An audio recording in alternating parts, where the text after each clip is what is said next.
अस्सलाम वालेकुम व्यूवर्स, कैसे हैं आप सब। उम्मीद करती हूँ आप सब खैरियत से होंगे। मैं भी खैरियत से हूँ। तो चलिए हम आज की अपनी रेसिपी को स्टार्ट करते हैं।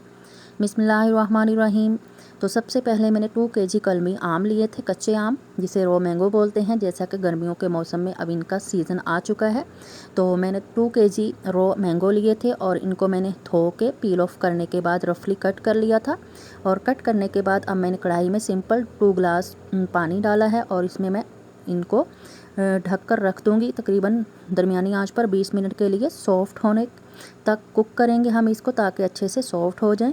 और जब ये सॉफ़्ट हो जाएंगे अच्छे से, तो हम इनको पानी में डालकर नीचे एक बर्तन में अलग से पानी रखेंगे और इसके ऊपर हम कढ़ाई को रख देंगे। और इसको फुल ठंडा होने के बाद मैं इसको ब्लेंडर जग में डालकर अच्छे से ब्लेंड करूँगी।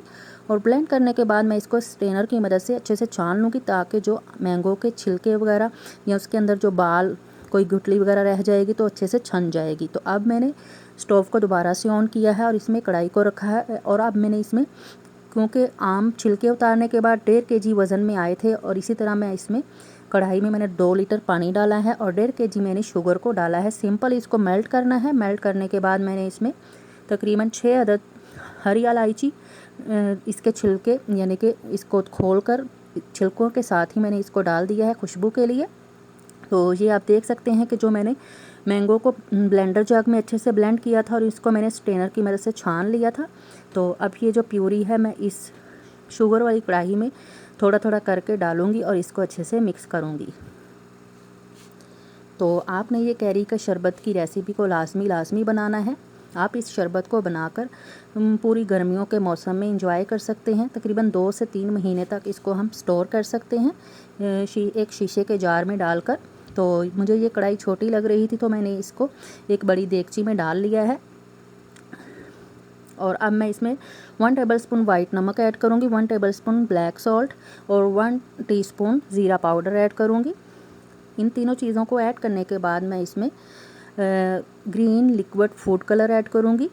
आपके पास अगर लिक्विड फूड कलर नहीं है, तो आप इसकी जगह 2 चुटकी ग्रीन फूड कलर, जो जर्दे वाला कलर होता है, वो थोड़े से पानी में मिक्स करके इसमें मिक्स कीजिएगा और जितना आपको कलर अच्छा लगे आप डाल लीजिएगा। ये ग्रीन फूड कलर हम इसलिए डालेंगे ताकि ये हमें बाज़ार जैसा शरबत का लुक लगे। अगर आप कलर नहीं डालना चाहते तो आप स्किप भी कर सकते हैं, लेकिन ये कलर डालने से बहुत ही खूबसूरत लग रहा है हमारा कैरी का शरबत। तो हमने अब इसको तकरीबन मीडियम आंच पर 30 मिनट तक इसको कुक करना है। हमने 1 तार या 2 तार का शीरा बिल्कुल भी नहीं बनाना है। हमने सिंपल इसको 30 मिनट तक कुक करना है ताकि ये हल्का सा गाढ़ा हो जाए। तो आप ये देख सकते हैं कि जो हमारा कैरी का शरबत है वो काफ़ी गाढ़ा होने की तरफ आ रहा है। तो इस सूरत में हमने इसको अच्छे से ठंडा करना है। ठंडा करने के बाद मैं इसको शीशे के जार में डालूँगी। और आप देख सकते हैं कि हमारा कैरी का शरबत ठंडा हो चुका है और अब मैंने इसे शीशे के जार में डाला है। और अब मैं आपको इस शरबत को ग्लास में सर्व करने का तरीका बताऊंगी कि हम इसको ग्लासेस में कैसे सर्व कर सकते हैं। जैसे कि गर्मी का मौसम है, तो हमें गर्मियों के मौसम में ये शरबत बनाकर लाजमी इससे लुत्फ़अंदोज़ होना चाहिए। इससे हमें ये शरबत पीने से हमें गर्मी में राहत का एहसास होगा। तो हमें लाजमी इस शरबत को बनाना है। और कच्चे आम का मौसम है, तो हमें इस कच्चे आम की रेसिपी से लाजमी इंजॉय करना चाहिए।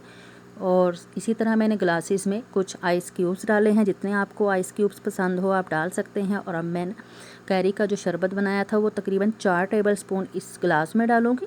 दोनों ग्लासेस में 4-4 टेबलस्पून कैरी का शरबत डालने के बाद मैं इसमें फ्रिज का ठंडा पानी ऐड करूँगी और इसको सिंपल स्पून की मदद से मिक्स करूँगी। और मिक्स करने के बाद मैं इसे पीऊँगी और एंजॉय करूँगी।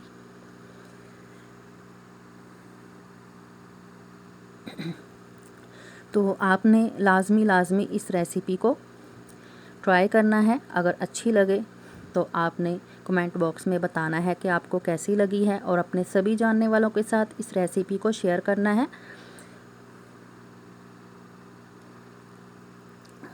तो आप देख सकते हैं कि हमारा कैरी का शरबत कितना प्यारा लग रहा है माशाल्लाह।